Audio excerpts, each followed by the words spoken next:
नमस्ते, मैं सनी। अभी मैं जनपद जौनपुर में हूँ। मेरे फ्रेम में एक बहन को देख रहा हूँ।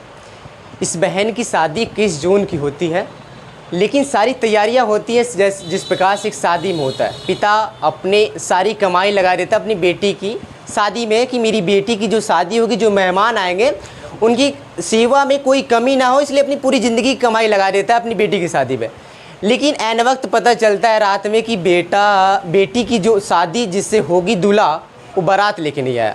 अब पता ये चलता है कि दूल्हे की जो डिमांड रहती है दहेज में, उसे क्रेटा गाड़ी चाहिए। अभी फ्रेम में मेरी ये बहन है, इनसे बात करता हूँ क्योंकि बहन का रो रो का हाल बहुत बुरा हो गया है। और एक कहावत समाज में कहा जाता है कि जिस दुल्हन के हाथ में मेहंदी अगर ज़्यादा लालिमा देती है तो उसका पति उसे बहुत प्रेम करता है। लेकिन आज वो बात पूरी झूठी निकल गई। लाली तो चढ़ी है हाथों में, लेकिन पति इनका शोहर इनको लेने नहीं आया, इनकी शादी नहीं करने आया। इनसे मैं बात करने की कोशिश करता हूँ। बहन बहुत सदमे में है। क्या नाम पड़ेगा बहन? नुसरत नाम है। आप बताओ क्या हुआ था? शादी की मैरिज हॉल बुक हुआ था, वहाँ आप गए थे, उस रात क्या हुआ? मैरिज हॉल से शादी थी। उस रात तो शाम में हम लोग गए। मेरी दोनों बहन, मेरी एक बड़ी बहन थी, उनकी भी शादी थी।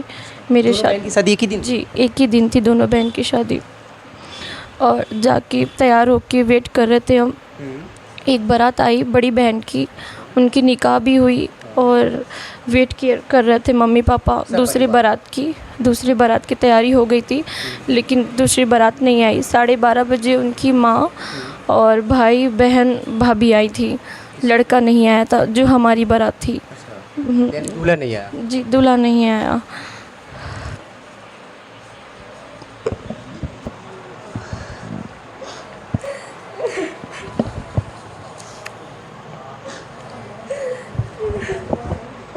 बहन थोड़ा शांत हुई है प्लीज़। देखिए, ये घड़ी इंटरव्यू के लिए नहीं है, लेकिन क्या करूं, परिवार का कहना है कि बहुत सारे खर्च हुए हैं इस शादी में, जो बारात नहीं आई है। उस खर्च के लिए परिवार न्याय की गुहार लगा रहा है, इसलिए परिवार मीडिया का सहारा ले रहा है। इसलिए मुझे मजबूरन परिवार से मिलना पड़ा। और ये जो समय है, ये इंटरव्यू करने की समय है। बिटिया रो रही है, बहन रो रही है, फिर भी हम कोशिश करते हैं। बहन थोड़ा सा चुप रही है प्लीज़। आपकी होने वाली सासू, आपकी ननद आपके पास आई उस मैरिज हॉल में, तो उन्होंने क्या बोला था? जो मेरी सास थी होने वाली, वो मेरे बगल में बैठी थी, मुझे दुपट्टा उड़ा के मेरे पास बैठी हुई थी। जब मेरी बड़ी बहन की विदाई होगी तो रूम में सब एकांत हो गया, सिर्फ मैं बैठी थी। तो मुझसे वो बोली कि मुझे मेरे बेटे को कार चाहिए, तभी मैं अपने लड़के को बुलाऊंगी निकाह के लिए। उस वक्त मैं कुछ नहीं बोली, नहीं कुछ नहीं बोला उस वक्त मैंने। ये बात पिता को पता था? नहीं, पापा को नहीं बताया मैंने। पापा को कैसे बताती, मम्मी पापा की वैसे भी तबीयत ख़राब रहती है। कर्जा लेके शादी दोनों बहनों की है, वो खुशी से इंतज़ाम किया, और ये सब सुनने के बाद कैसे बताती उन्हें। मैंने वो भी बर्दाश्त किया था। सासू से आपने नहीं कहा कि आप एनी टाइम यानी ऑन द स्पॉट आप डिमांड कर रही हैं और ये पॉसिबल नहीं है? दहेज मांगने वाले जो मुँह खोल देते हैं वो अंदर से अच्छे नहीं होते हैं, इसीलिए मैं चुप हो गई। उस टाइम कुछ नहीं बोली मैं। अच्छा, इसके पहले कभी चर्चा हुई थी बहन गाड़ी उड़ी की? नहीं, कोई नहीं थी। नहीं, मांग ही नहीं था। बहन मौके पे सब उन्होंने किया। अच्छा बहन, ये दहेज ही हो सकता है क्रेटा की कुछ और भी पीछे इसके रीजन हो सकता है? नहीं, ये नहीं बता सकती मैं। सब कुछ सही था, तो सब कुछ अच्छी तैयारी चल रही थी, लेकिन बीच में ही ऐसा हुआ, दहेज की मांग करते हुए ऐसा हुआ। आपके होने वाले शोहर का क्या नाम? अब्दुल कबीर। अब्दुल कबीर। अच्छा बहन, एक जैसे शादी के पहले बातें चर्चाएं होती, फ़ोन से आजकल बात होता है, तो आपने बात किया? नहीं बात किया था, नहीं किया मैंने। क्यों, रीजन क्या था? वो करना ही नहीं चाहते? नहीं, करने की बात नहीं है, मतलब हमारे यहाँ शादी से पहले बात करना अच्छी बात नहीं होती है, इसलिए हमने नहीं किया। तो फिर आपने सासू से कुछ ये बातें बोली, क्रेटा गाड़ी चाहिए इसलिए दूल्हा नहीं आया, अगर आप गाड़ी दोगे तो फिर दूल्हा आएगा, तो इसनी बात बोल के फिर वो चले गए कि वहाँ पे थे? नहीं चले गए, फिर नीचे आ गए थे जी। तो आपने ये बात अपने परिवार को बताया? नहीं बता पाई, हिम्मत नहीं हुआ बताने के लिए, बस रो रही थी। तो मम्मी पूछी क्या हुआ, मैंने कुछ नहीं बोला। तो अभी परिवार से कुछ बात हुई है? अपने पिता कुछ बात किया अपने परिवार से, उनके परिवार से? नहीं, इसके बारे में नहीं पता। तो दहेज के लिए आप क्या है, समाज के लिए क्या राय है? मैं चाहती हूँ जहाँ दहेज की मांग हो वहाँ ना किया जाए शादी। अभी मेरे फ्रेम में उस बिटिया की माँ है जो सपना उस रात देखी होंगी, यानी जब से शादी पड़ी थी बिटिया की उसी दिन से देख रही होंगी कि मेरी बिटिया का एक अच्छा सा परिवार होगा, मेरी बिटिया एक नए घर में जाएगी और नया रिश्ता बनेगा। अम्मा क्या हुआ था इसके पहले जो क्रेटा की डिमांड आई उस रात जिस दिन शादी होनी थी, उसके पहले कभी डिमांड आई थी किसी बात को दहेज को लेके? जी नहीं, कुछ नहीं। नहीं उसके पहले तो गए थे 3 लाख रुपए और सिकड़ी दिए थे। तिलक में दिए थे और मंगनी में। हाँ, तो उन्होंने ऐसी मांगा था कि आपने अपने खुशी से दिया था? नहीं उन्होंने जिसे मांग की थी हाँ, कि जो भाई देंगे अपने दामाद के लिए देंगे, हाँ। अपनी बिटिया दामाद को देंगे, आप जो है दहेज क्या देंगी, आप जो पैसा हो दे दीजिए। तो वही सब दिए। उसके बाद धीरे धीरे कहने लगे। अब उस दिन बारात जब लेट आई सब लोग आ गए, दूल्हा नहीं आया, तो हमने पूछने लगे तो बोले कि रास्ते में आ रहा है, लड़का आ रहा है। ऐसा झूठ बोला गया है उसने? हाँ, इंतज़ार करते गए। और वो लड़की के पास बैठी थी, पता नहीं क्या क्या कह रही थी, हमको तो नहीं मालूम। हम दूसरी बड़ी लड़की की विदाई कर रहे थे, हमको नहीं पता। तो इंतज़ार करते करते वो 3 बजे रात जो है बताई कि हमको क्या चाहिए। बिटिया बताइए। नहीं, इन सबसे मालूम, वो डायरेक्ट बात की इन सबसे। अच्छा, वो आपकी हाँ सहमति है? हाँ। तो फिर तब उसके बाद लड़की बताई कि हाँ वो सही कर रही हैं। आपने बात नहीं किया कि इतनी जल्दी पॉसिबल कैसे, आपने डिमांड नहीं रखी थी? मेहमान को बीच बैठी थी और मेरे शोहर जो है बातें कर रहे थे, तो मैं उसमें क्या बोलूँ। अब जो बड़ी बेटी की आपकी शादी हुई उसमें ऐसी कोई डिमांड नहीं? नहीं, कोई मांग नहीं था, कोई मांग नहीं था। जैसे हमने शादी चाहा वैसे किया, अच्छे ढंग से हुआ और हंसते खुश खिलखिलाते सब गए, कोई ऐसी बात नहीं हुई। अच्छा, अम्मा ये बताओ, जैसे इसके पीछे दहेज ही मेन क्रेटा ही गाड़ी हो सकती है, कुछ और भी हो सकता है इसके? नहीं, वो दहेज के लालची थे, मुझे बात से लग रहा था, इसलिए मैंने 3 लाख रुपए और सिकड़ी दिया ताकि अब से मुंह बंद रहे। मगर वो उसका और मन बढ़ते गया, जो ऐन वक्त पर सोचा कि मांग लें तो ये भी पूरा हो सकता है, मगर हम लोग ने ऐसा नहीं किया। उसने मांगा, ये लोग ने मेरे शोहर केस किए रात में, लड़का नहीं आया तो प्रशासन आई तो वही बातें चीज़ें होने लगी, वो लड़का नहीं आया तब। बातें हुई फ़ोन से कुछ? नहीं, फ़ोन से बातें नहीं हुई। इसके पहले फ़ोन से बात होती थी? जी नहीं, मुझसे नहीं होती थी। अब मेरे शोहर जानते होंगे, मैं नहीं जानती। हमारे घर का ये उसूल नहीं है कि किसी से बात करें फ़ोन से। जो बात करना होगा वो गार्जियन से बात होती है, घर। जी, और घर की औरतों या लड़कियों से बात नहीं होती। अभी मेरे फ्रेम में वो पिताजी है, इनसे बात करने की कोशिश करता हूँ। हुआ क्या था सर? क्या नाम पड़ेगा सर आपको? मोहम्मद सलीम आपके होने वाला दामाद अब्दुल कबीर। ये अचानक दहेज की बात कहाँ से आ जाती है? अब यही तो नहीं पता, मैं पहले से ही पूछ रहा था। भाई शादी अप्रैल में तय हुआ, 17/4 अप्रैल को, हाँ 17/4/25 को। तो वहाँ जो है भाई अगुआ हमारे साथ थे जिन्होंने रिश्ता दिखाया लगाया सब कुछ। हम लोग यहाँ से 4-6 लोग गए थे।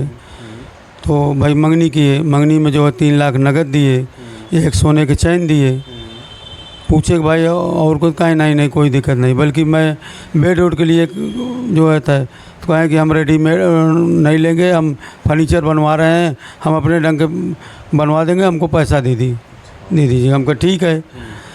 डेट पड़ा शादी का 21 जून। तो हमको कहें भाई हमारे यहाँ भी VIP लोग आएंगे और अच्छी व्यवस्था हमको चाहिए, तो इसीलिए हम जौनपुर में अकबर पैलेस होटल भी बुक कर लिया है। और नहीं तो जो एक शादी जो हमारी गोपीगंज से हमारी बेटी की बारात आ रही थी वो घर से था, और घर वाले में कार्ड छप गया था। जब उधर से जो है ऐसा हुआ तब वही कार्ड पर मैं स्टिकर होटल करके स्टिकर भी लगवाया सारे कार्डों में कि होटल अकबर पैलेस हुआ। अब भाई होटल बुक किया सब कुछ। अभी शादी के एक दिन पहले मैं फ़ोन किया कि थोड़ा आप लोग वहाँ से जल्दी करिएगा, क्योंकि बारिश का मौसम है। तो कहें देखिए हम लोग 9 बजे तक वहाँ आ जाएंगे। तो हम कहे ठीक है, चलिए 9 बजे तक अगर आ जाइएगा तो अच्छा है। तो हम लोग होटल पर 9 बजे तक उन लोगों को भाई इंतज़ार क्या करना था, फ़ोन भी नहीं किया। हम कहे भाई 9 बजे कहें, 9 बजे 9:30 बजे तक हो जा सकता है आ जाएं, लेकिन नहीं है। जब 9:30 बजे का डाका 10 बजे, तब हम लोगों ने फ़ोन किया लड़के की माँ को, कहें हम लोग जो है अभी निकले नहीं हैं, निकलने वाले हैं। तो ये लोग यही टाल मटोल करते करते तो 11 बजे रात जो है बनारस से निकले, 12:30 बजे रात होटल पर पहुँचे। तो जब पहुँचे तो हम पूछे कि भाई और लोग, कहें पीछे आ रहे हैं। अच्छा, इस दौरान भी ऐसा बोला गया? लड़के की माँ बोली कि पीछे गाड़ी आ रही है दूल्हे की पूरी बारातियों की। जी। उनको चलिए ठीक है, तो आइए। आप लोग तो भाई लेट कर दी, नाश्ता पानी की हम लोगों ने कराया, सब लोग वेटर थे हमारे, खाना भी खिलाया। तो बज गया 2 बज गया। तो हम कहे भाई अब बताइए, पूछिए कहाँ हैं? तो बोले कि अभी जो है जाम में थे, अब आ गए हैं टोल टैक्स पर, हाउस में टोल टैक्स। तो हमको उन लोगों से कह दीजिए टोल टैक्स पार करते समय दाहिने जो है घूम जाएं, सीधा शहर में आ जाएंगे। ऐसे कहते कहते टाल मटोल करते करते 3 बज गया। 2:30 बजे अपनी बड़ी वाली बेटी लड़की को विदाई किया।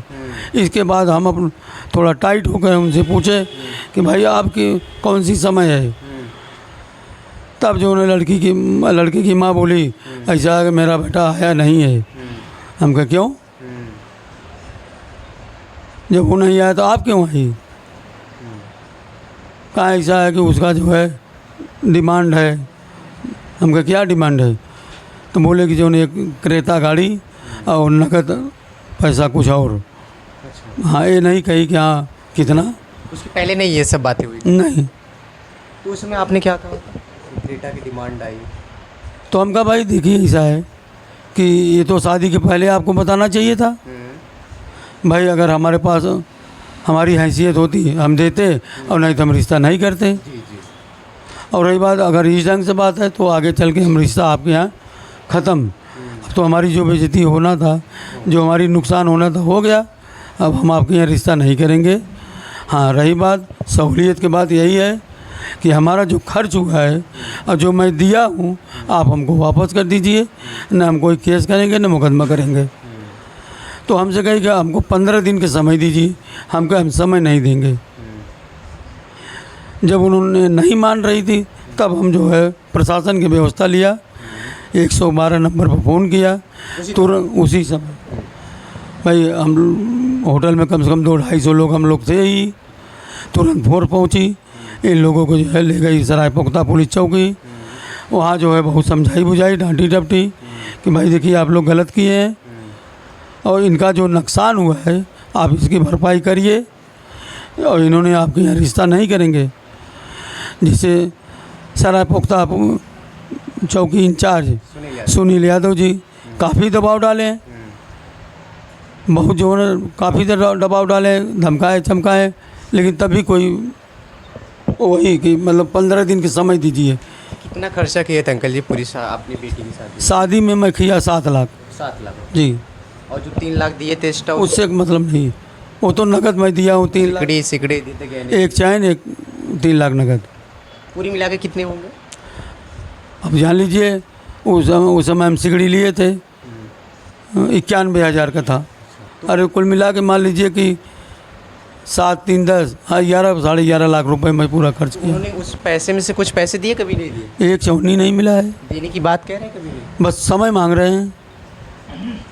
तो अभी मीडिया पे क्यों आया? मीडिया भाई हम तो वही चाह रहे हैं कि भाई मीडिया हम लोगों को साथ दे, प्रशासन को बताए। पुलिस काम कर रही है? पुलिस तो भाई यहाँ चौकी इंचार्ज जो है सुनील यादव जी अभी आज बुलाए थे, विवेचना उन्हीं के मिला है। हम लोगों को मतलब आधार कार्ड लिए और कहें कि जितना आप लोग घबराइए मत, जितना मेरे कलम में ताकत रहेगा हम उतना लगाएंगे। आपको न्याय दिलाएंगे। अच्छा ठीक है अंकल जी, अगर एक बात आती है, बाय द वे बात आती है, अगर जैसे वो पैसे न दे, बोले कि मैं आपसे घर रिश्ता करना चाहता हूँ, मेरा बेटा क्रेटा जो मांग रहा है अब नहीं चाहिए, तो आप उस समय क्या करेंगे? हम रिश्ता उसके घर अब नहीं करेंगे, नहीं करेंगे। अरे मेरी पूरी इज्जत चली गई, मान सम्मान चला गया, उसके घर हम रिश्ता अब करेंगे? भाई हो सकता है हम अगर कर दें, कल को कोई हमारे लड़की के घर साथ घटना कर जाए तो कौन जिम्मेदार होगा? चलिए, मेरे साथ अभी पीड़ित पिताजी है, जिसकी बेटी की शादी 21 जून की थी, लेकिन दूल्हे की डिमांड की वजह से शादी नहीं हुई। बिटिया का रो रो के बुरा हाल है, आपने पहले ही वीडियो में देखा। और ये पिताजी अब सपरिवार न्याय की गुहार लगा रहे हैं पुलिस प्रशासन से, और पुलिस प्रशासन कह रही है कि मैं पूरी कोशिश कर रहा हूँ आपको, आपकी शादी में, आपकी बेटी की शादी में जितने भी खर्च हुए उसे दिलाने के लिए। अब जहाँ ये शादी तय किए तो वे 15 दिन का टाइम मांग रहे हैं, लेकिन पिताजी कह रहे हैं कि मुझे उन लोगों के ऊपर भरोसा नहीं है, जितना जल्द हो सके उतना जल्दी मेरा जितना खर्चा किया उतना मुझे वापस मिल जाए। अब आपका क्या कुछ कहना है दहेज के बारे में? एक प्यारा सा कमेंट दीजिएगा। मैं आपका सनी, जनपद जौनपुर से, धन्यवाद।